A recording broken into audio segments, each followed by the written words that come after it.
Until My Last Breath. Chapter 1. By Magthaline Mano. It was a dazzling morning. Chirps came in bursts, bringing a small smile to her face.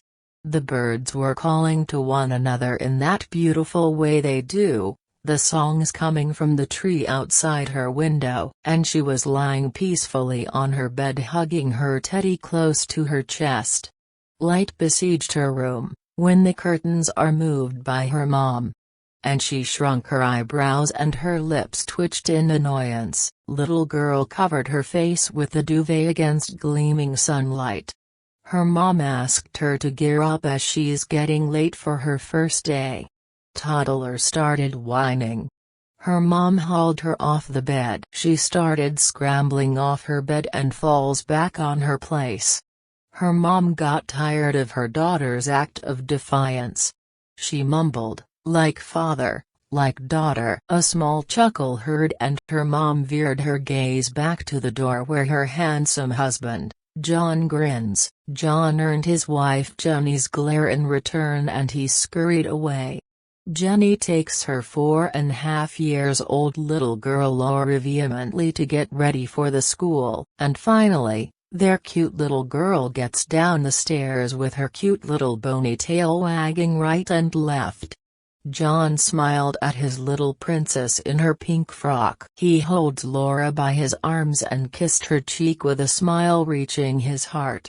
She gives a sweet peck on his cheek back.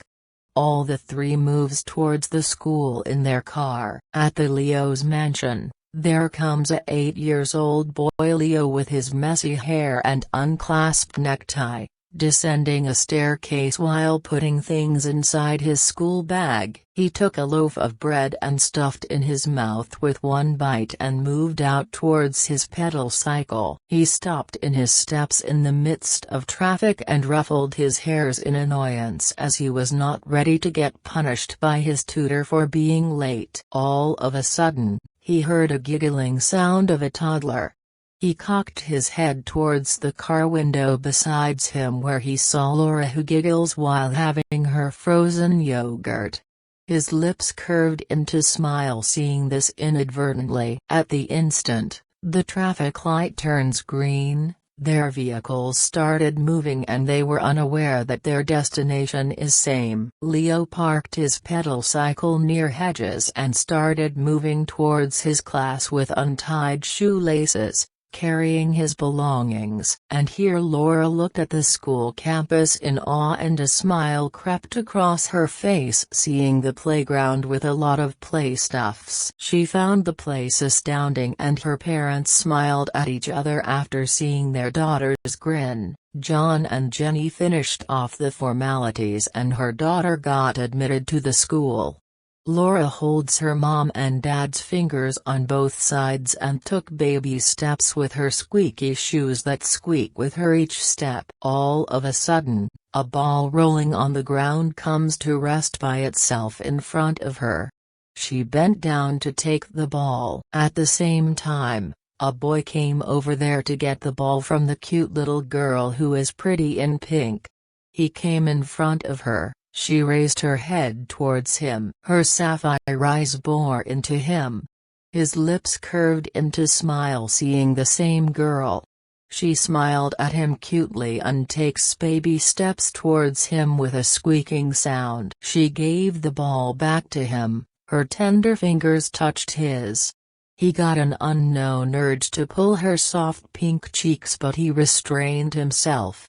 He told her thank you in return with a smile. She waved hands at him with a smile while moving back to her parents. He stared at her from behind and stood there adoring her cuteness. His teacher shouts brought him back to the reality. One day, while assembled for the prayer, he noticed Laura in her formal uniform standing in the row a little far from him. He smiled at her while waving hands at her lightly. She smiled at him in return when she noticed him and she waved him back. From then, they commenced smiling and waving towards each other whenever they meet in prayers, canteen, playgrounds, everywhere around the campus. They didn't have a talk with each other.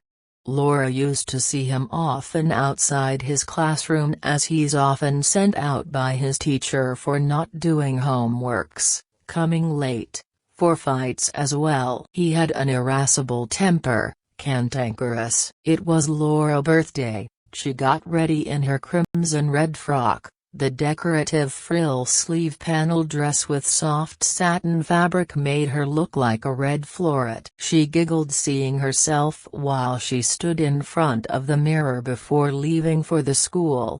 Her parents gave her a box of candies to distribute it to her classmates and her teacher as a part of celebrating her birthday with them. It's all new to her and she liked it. She thought that she should give the candy to Leo too.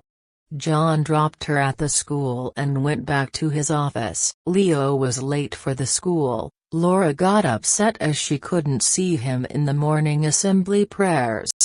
She took the excess candies in her box and moves towards Leo's classroom to give him during break time. She stood in the corridor and peeped her head inside his class through the window.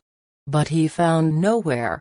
She waited there for him and looked at every tall guys passing by, searching for him. That's when James, a chubby boy with a plump, came in front of her while munching his French fries. His brows got furrowed seeing the small girl and she stepped back seeing him. He coolly asked her who she was and why she was standing there, to which she blinks as she didn't even know Leo's name. She replied that she was waiting for her friend and he was not there. Saying so, she took her steps back to her classroom. James called her from behind. She got jerked hearing his loud tone. She got a feeling of dread. She turned back and raised her head to meet his eyes as he was too tall to her. James asked her whether it was her birthday. To which she replied the same. And he wished her back. She smiled at him and turns back to leave, conveying her gratitude. He yelled at her to turn back. She looked at him horrified. He says to her, "I wished you right, give me the candies." She opened the box and he grabbed all her candies with one handful and stuffed inside his pocket. Her eyes got shimmering tears. She walked back to her class sadly carrying her empty box. To be continued in the next chapter. Thanks for listening. Please do subscribe readers.